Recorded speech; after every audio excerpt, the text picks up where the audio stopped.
Hello મિત્રો, આજના ખાસ વિડીયોમાં જીસેટ પરીક્ષા 2026 જનરલ પેપર 1ના મોડલ પેપર નંબર 3 વિશે ચર્ચા કરીશું. આ પેપર સંપૂર્ણ અભ્યાસક્રમ આધારિત પરીક્ષાને ધ્યાનમાં રાખીને તૈયાર કરવામાં આવ્યું છે. જો આપે અગાઉના 2 પેપરના વિડીયો ન જોયા હોય તો આપ ચેનલ પર જઈને જોઈ શકો છો, જેમાં પેપર 1 અને પેપર 2 પણ સંપૂર્ણ રીતે સોલ્વ કરવામાં આવ્યું છે. પ્રશ્ન નંબર 1, નીચે પૈકી કઈ શૈક્ષણિક પદ્ધતિ વિદ્યાર્થીઓમાં ક્રિટિકલ થિંકિંગ વિકસાવવામાં મદદ કરે છે? તો પ્રોજેક્ટ મેથડ. બ્લૂમના રિવર્સ ટેક્સોનોમી અનુસાર યોગ્ય ક્રમ કયો છે? તો સૌથી પહેલાં માહિતી રિમેમ્બર એટલે કે યાદ રાખવામાં આવે છે, પછી અન્ડરસ્ટેન્ડ એટલે સમજવામાં આવે છે, પછી એને એપ્લાય કરવામાં આવે છે, પછી એને એનાલાઇઝ કરવામાં આવે છે, પછી ઇવેલ્યુએટ કરીને પછી નવું કંઈક ક્રિએટ થાય છે. તો જવાબ થશે એ. સૌથી પહેલાં તમારે શું યાદ રાખવાનું છે? રિમેમ્બર. પછી માહિતી સમજવાની છે અને પછી એપ્લાય કરવાની છે, અને છેલ્લું શું હોવું જોઈએ? ક્રિએટર. ત્યાર પછી નીચેનામાંથી કયું સિમ્યુલેટિવ અસેસમેન્ટનું ઉદાહરણ છે? તો સેમેસ્ટર એક્ઝામ છે એ સિમ્યુલેટિવ અસેસમેન્ટનું ઉદાહરણ છે. ત્યાર પછી છે સારા શિક્ષકની સૌથી મહત્વપૂર્ણ વિશેષતા કઈ છે? તો કે અસરકારક માહિતી સંચાર અને વિદ્યાર્થી પ્રત્યે સંવેદનશીલતા એનામાં હોય છે. ત્યાર પછી નીચે પૈકી કયું હાયર ઓર્ડર થિંકિંગ સ્કિલ નથી? તો એનાલાઇઝ કરવું એ પણ એક સ્કિલ છે, ઇવોલ્યુશન પણ એક સ્કિલ છે, ક્રિએશન્સ કરો એ પણ એક સ્કિલ છે, પણ મેમોરાઇઝ કરો એટલે કે કોઈ વસ્તુ યાદ રાખો એ તમારી સ્કિલ નથી. સંશોધનમાં લિટરેચર રિવ્યૂ કરવાનો મુખ્ય હેતુ શું છે? તો કે અગાઉના સંશોધનનો ઉપયોગ કરીને રિસર્ચની અંદર ગેપ શું છે એ શોધવામાં આવે છે. ત્યાર પછી નીચે પૈકી કઈ ગુણાત્મક સંશોધન માટેની પદ્ધતિ છે? તો ગુણ માટે શું ઉપયોગ કરવામાં આવે છે? Case study.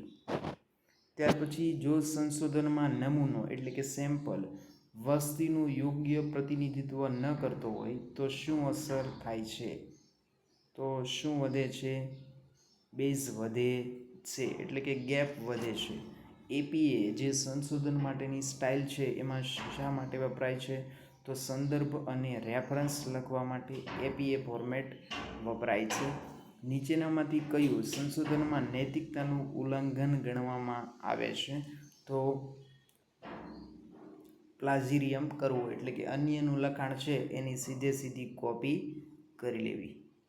ત્યાર પછી ફકરામાંથી શોધીને જવાબ લખવાના છે, જેમાં 5 પ્રશ્ન પૂછવામાં આવે છે.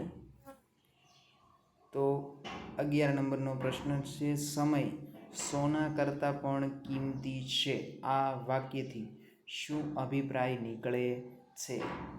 તો સમય એક અમૂલ્ય સંપત્તિ છે.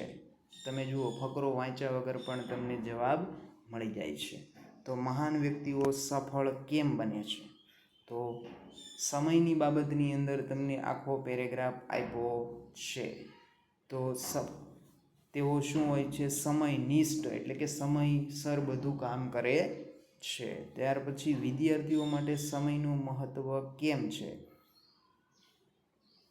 તો સમયનું યોગ્ય આયોજન કરે તો એ સફળ બનાવે છે વ્યક્તિને. વિદ્યાર્થી સફળ કારકિર્દી ઘડી શકે છે. કયા સાધનનો સમયનો બગાડ કરાવી શકે છે? તો પુસ્તક અને નોટબુક છે એ સમયનું સદુપયોગ છે. બરાબર. ઘડી અને કેલેન્ડર એનો કોઈ રોલ નથી. કાગળ છે એ તમે લખવા માટે યુઝ કરો છો. મોબાઈલ અને ઇન્ટરનેટ છે હાલની પેઢીમાં તમે જુઓ છો તો ફકરો વાંચ્યા વગર પણ તમે તમારી રીતે જવાબ આપી શકો છો. મોબાઈલ અને ઇન્ટરનેટ આનો જવાબ થશે. ત્યાર પછી 15 નંબરનો પ્રશ્ન છે, નીચેના પૈકી કઈ વાત ફકરામાં જણાવવામાં આવી નથી? તો પહેલો પોઈન્ટ કે છે સમય પાળવાથી સફળતા મળે છે. બહુ સાચી વાત છે. સોશિયલ મીડિયા નુકસાનકારક પણ બની શકે છે. સાચી વાત છે.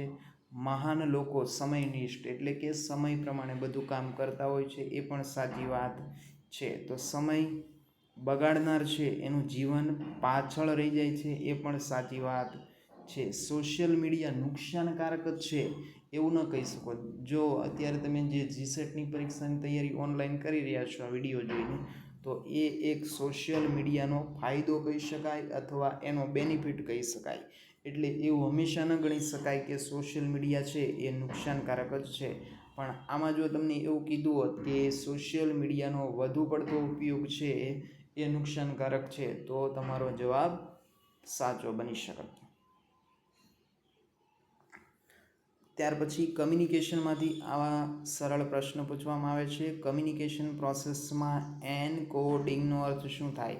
તો કે સંકેતની અંદર સંદેશ છે એ ગુપ્ત રીતે જે વ્યક્તિને તમે મોકલો છો માત્ર એને જ સમજાય, બીજી વ્યક્તિ એનો અર્થ ન સમજે, એને એ જે પ્રક્રિયા છે સાંકેતિક રૂપમાં ફેરવવાની એને કહેવાય એનકોડિંગ. ડીકોડિંગ એટલે શું? તો કે એનો જે કોડ છે એને ડીકોડ કરીને એનો જે સાચો મતલબ છે એ સમજવાની પ્રક્રિયા એને કહેવાય છે ડીકોડિંગ. ત્યાર પછી માસ કમ્યુનિકેશનનું ઉદાહરણ કયું છે? તો ટેલિવિઝન સમાચાર છે એ માસ કમ્યુનિકેશન એટલે શું? એક સાથે વિશાળ જન સમુદાય છે એને સંદેશો પહોંચાડવામાં આવે છે. શેનોન વેયર મોડેલમાં રિસીવરનું મુખ્ય કાર્ય, જો રિસીવરનું મુખ્ય કાર્ય શું છે? તો કે રિસીવર છે એ શું કરે છે? સંદેશનું અર્થઘટન કરે છે. ઇફેક્ટિવ કમ્યુનિકેશનના 7Cમાં કયું નથી? તો કોમ્પ્લેક્સિટી નથી. જો વિદ્યાર્થી શિક્ષકને પ્રશ્ન પૂછે છે અને શિક્ષક તેનો જવાબ આપે છે તો તે કમ્યુનિકેશનના કયા તત્વનું ઉદાહરણ છે? જવાબ આપે છે એટલે ફીડબેક આપ્યો કહેવાય. એ પછી હકારાત્મક પણ હોઈ શકે અને નકારાત્મક પણ હોઈ શકે. ત્યાર પછી 21નો જવાબ રહેશે 10:21. એક સંખ્યા પહેલાં 20% વધે છે અને પછી 20% ઘટે છે તો અંતિમ પરિણામ શું હશે? 4%નો ઘટાડો. ત્યાર પછી શ્રેણીમાંથી પણ 2 પ્રશ્ન ફરજિયાત આવે છે. જુઓ 1, 4, 9 એટલે 1 ને 4નો ડિફરન્સ કેટલો છે? 3. પછી 4 અને 9નો ડિફરન્સ છે 5, તો 3 ને 2 5. પછીનો ડિફરન્સ કેટલો છે? જુઓ 16 ને 9 7નો, એટલે પ્રાઇમ નંબરમાં આગળ વધે છે. 25માં છેલ્લે પ્રાઇમ નંબર ઉમેરશો એટલે જવાબ થશે 36. ત્યાર પછી વ્યક્તિ કિલોમીટરવાળું પણ આપેલું છે દિશા અને અંતર. તો કે એક વ્યક્તિ 12 કિલોમીટર ઉત્તર તરફ જાય છે અને પછી પાછો વળીને 5 કિલોમીટર પૂર્વ તરફ જાય છે, તો શરૂઆતના સ્થળનું અંતર કેટલું હશે? તો 13 કિલોમીટર જવાબ થશે. જો 8 કામદારો 15 દિવસમાં કામ પૂરું કરે છે તો 12 કામદારો એ જ કામને કેટલા દિવસમાં પૂરું કરશે? તો 8 કરતાં ઓછું હોય એ સમય લાગી શકે. 8 કામદારો છે એ 15 દિવસની અંદર પૂરું કરે છે, તો 12 કામદાર હોય તો દિવસ શું થશે? ઘટી જશે, તો 10 દિવસની અંદર પૂરું થઈ જશે. ત્યાર પછી જો વિધાન આપેલું છે બધા પ્રોફેસર શિક્ષક છે, બધા શિક્ષક કર્મચારી છે, તો નિષ્કર્ષ શું નીકળી શકે? બધા પ્રોફેસર કર્મચારી છે, બધા કર્મચારી પ્રોફેસર છે. તો પહેલું છે એ સાચું બની શકે. એ માત્ર પહેલું સાચું, બધા પ્રોફેસર છે એ શિક્ષકની અંદર આવે છે. ત્યાર પછી જુઓ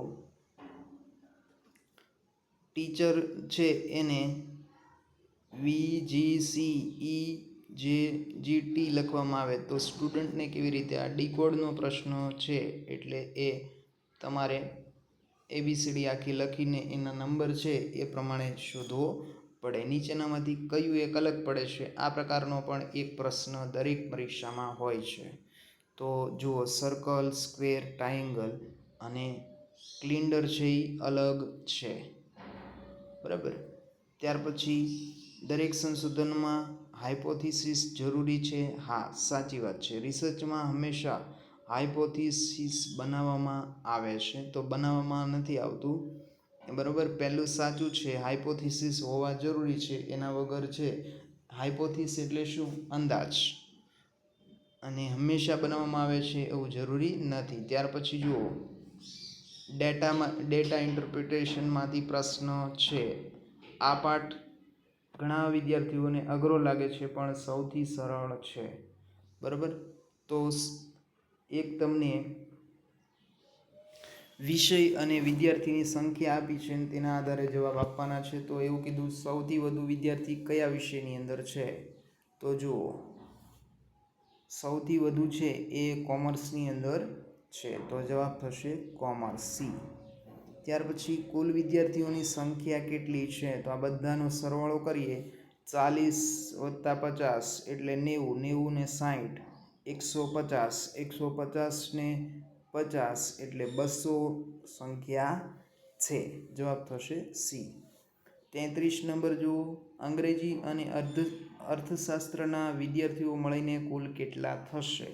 તો બેયનો સરવાળો કરવાનો થાય, અંગ્રેજી અને અર્થશાસ્ત્ર. તો 50 અને અર્થશાસ્ત્રના 30 એટલે 80 વિદ્યાર્થીઓ જવાબ થશે.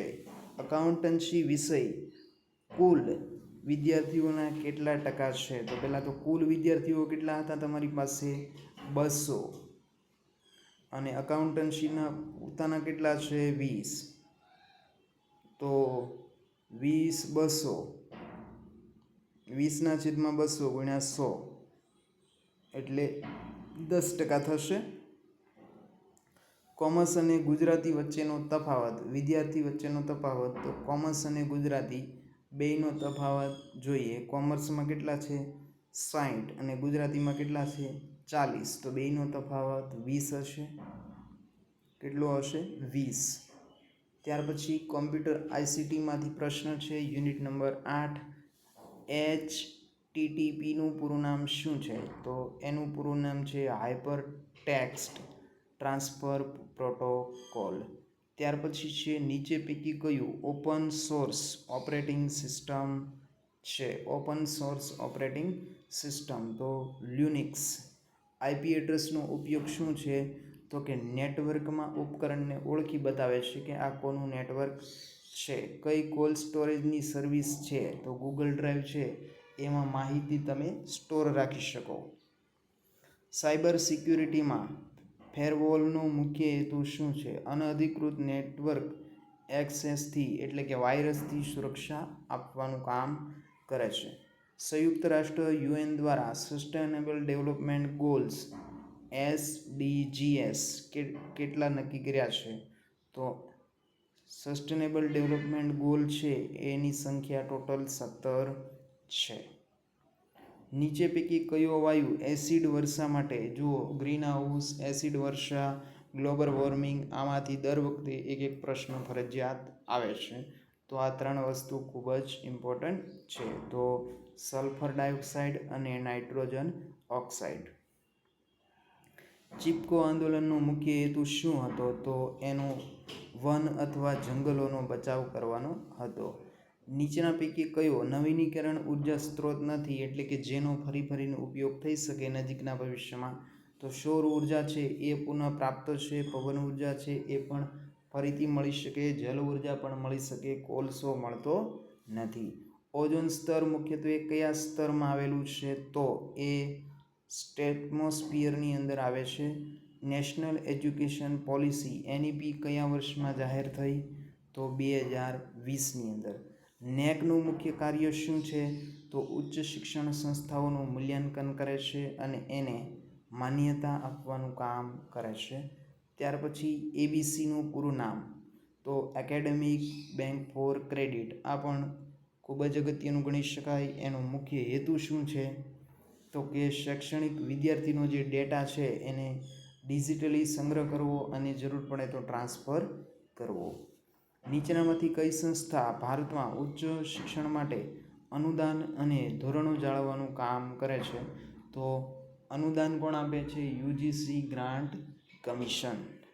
ત્યાર પછી NIRF નેશનલ ઇન્સ્ટિટ્યુશનલ રેન્કિંગ ફ્રેમવર્કનો હેતુ કયા ઉપયોગમાં લેવામાં આવે છે? તો ઉચ્ચ શૈક્ષણિક જે સંસ્થાઓ છે એને રેન્ક આપવા માટેનું કામ કરે છે. ફરી મળીશું આવા જ એક અગત્યના પેપર સાથે. ત્યાં સુધી જય હિન્દ, જય ભારત.